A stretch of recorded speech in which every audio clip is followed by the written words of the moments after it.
Break के बाद एक बार फिर से आप सभी का स्वागत है। दिल्ली में बीजेपी की बम्पर जीत हुई है। बीजेपी कार्यकर्ताओं में खुशी की लहर साफ तौर पर नजर आई है। पीएम नरेंद्र मोदी ने कार्यकर्ताओं को संबोधित भी इस दौरान किया है।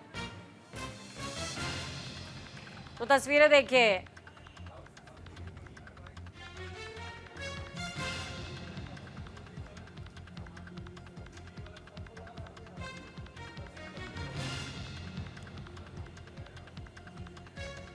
एक चेहरा जो जीत की गारंटी है, वो चेहरा आपकी टीवी स्क्रीन पर प्रधानमंत्री नरेंद्र मोदी।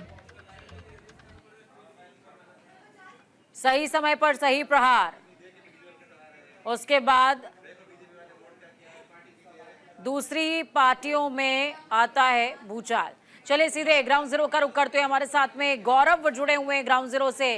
गौरव, प्रधानमंत्री नरेंद्र मोदी को हमने सुना, साफ तौर पर सीधे तौर पर उन्होंने युवाओं का आह्वान किया है कि सियासत में युवा भी प्रवेश करें ताकि देश मुखर हो, प्रखर हो और सद्मार्ग पर जो है गतिमान होता हुआ नजर आए। किस तरह का उत्साह, किस तरीके की ऊर्जा आप ग्राउंड पर महसूस कर पा रहे हैं? बिल्कुल पूजा, देखिए आज सबसे बड़ी बात यह है कि प्रधानमंत्री नरेंद्र मोदी ने अपने भाषण की शुरुआत भारत माता की जय के साथ साथ यमुना मैया की जय के साथ अपने भाषण की शुरुआत की। इसका सबसे बड़ा उद्देश्य यही है कि दिल्ली के पूर्व मुख्यमंत्री और आम आदमी पार्टी के राष्ट्रीय संयोजक अरविंद केजरीवाल ने यमुना में हरियाणा में जहर मिलाने को लेकर बयान दिया था, जिसके बाद हरियाणा के मुख्यमंत्री नायब सिंह सैनी ने उसी जल का आचमन किया था। ये काफी हद तक भारतीय जनता पार्टी को जीत दिलाने में कारगर सिद्ध हुआ है। इसीलिए प्रधानमंत्री नरेंद्र मोदी ने अपने भाषण की शुरुआत यमुना मैया की जय के साथ की। दूसरी बात, उन्होंने इस बात का जिक्र किया कि कांग्रेस जो है वो इंडी अलायंस के सहयोगी दलों की जमीन छीनने की कोशिश कर रही है। तीसरी बात प्रधानमंत्री नरेंद्र मोदी ने अपने भाषण के दौरान जो सबसे बड़ी कही वो ये कि इंडी अलायंस में आपसी फूट ही इनके समाप्ति का सबसे बड़ा कारण है। चौथी बात, प्रधानमंत्री नरेंद्र मोदी ने कहा कि देश की सबसे बड़ी पार्टी जो रही थी वो लगातार 6 चुनावों से दिल्ली में अपना खाता तक नहीं खोल पा रही है। प्रधानमंत्री नरेंद्र मोदी ने एक और बड़ी बात का जिक्र किया। उन्होंने कहा कि हम यमुना को देश की पहचान बनाएंगे, ना कि सिर्फ दिल्ली की, यानी कि देश का दिल राजधानी दिल्ली में जो यमुना जी हैं उसको पूरे विश्व की पहचान हम बनाएंगे, भारत की पहचान हम बनाएंगे। इस बात का जिक्र प्रधानमंत्री नरेंद्र मोदी ने अपने भाषण के दौरान किया। प्रधानमंत्री नरेंद्र मोदी ने कहा कि आज भाजपा को जो वोट दिया है वो सिर्फ हाई क्लास या मिडिल क्लास नहीं, बल्कि गरीब तबके के लोगों ने भी, जो केजरीवाल ने उनके साथ छल किया, ये उसका नतीजा है।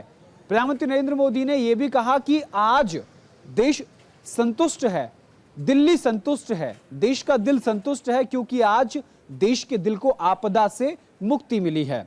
उल्लास का विषय यह है कि 27 वर्षों के बाद भारतीय जनता पार्टी ने दिल्ली में अपनी सरकार बनाई है।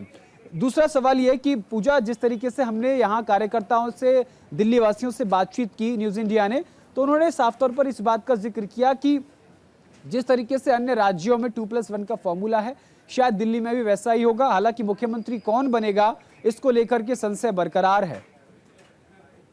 बिल्कुल, देखिए चेहरों पर सस्पेंस अभी भी गौरव बरकरार तो नजर आ रहा है, लेकिन इस बीच अभी आप ग्राउंड पर किस तरह की हीट महसूस कर पा रहे हैं?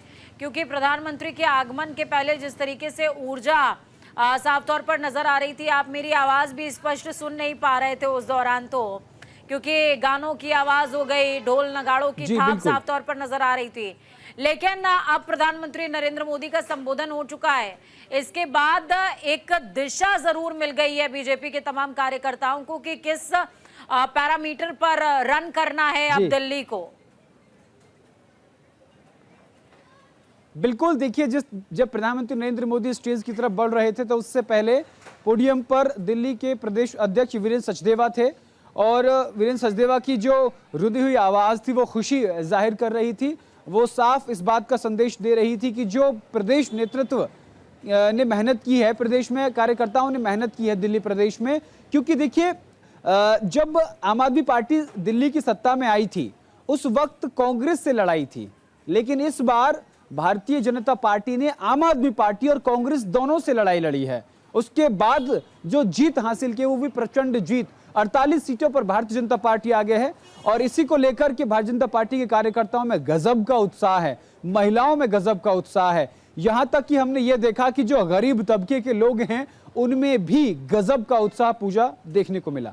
बिल्कुल, और हो सकता है गौरव की वीरेंद्र सचदेवा की आवाज इसलिए भी रुंधी हुई हो क्योंकि वो सोच रहे हो कि चलो यमुना में डुबकी लगाने का कुछ तो प्रतिफल मिला, क्योंकि यमुना मैया की जय के उद्घोष के साथ प्रधानमंत्री ने भी अपने संबोधन का आगाज किया था। तो वीरेंद्र सचदेवा मेरे ख्याल से शायद यही सोच रहे होंगे। जी जी, देखिए अगर देखा जाए तो दिल्ली में सबसे बड़े 3 मुद्दे थे। पहला मुद्दा शीश महल का उठाया, दूसरा शराब घोटाला, और तीसरा जो आम आदमी पार्टी के तमाम शीर्ष नेतृत्व हैं वो जमानत पर हैं। तो ये एक बहुत बड़ा मुद्दा रहा कि अगर दिल्ली में आम आदमी पार्टी आती भी है तो मुख्यमंत्री कौन बनेगा, क्योंकि अगर अरविंद केजरीवाल नैतिकता के आधार पर उन्हें। चले, बहुत शुक्रिया गौरव हमारे साथ जुड़ने के लिए, अहम जानकारी साझा करने के लिए। तो आपने देखा, सुना, समझा, जाना कि इस तरीके से ग्राउंड जीरो पर लगातार कार्यकर्ताओं में उत्साह है और आज दिल्ली की तस्वीर बदली है और दिल्ली का दिल थोड़ा सा ठहरा हुआ, क्योंकि जो है सरकार बदल गई है। और जब दिल्ली वाले सरकार बदल देते हैं तो उसके बाद सड़कों पर सन्नाटा और कई जगहों पर पटाखों की आवाज पुरजोर तरीके से सुनाई देती है। वक्त यहाँ पर छोटे से ब्रेक का, ब्रेक के उस पार खबरों का सफर लगातार जारी बने रही न्यूज इंडिया के साथ, क्योंकि हम हैं राष्ट्र की आवाज।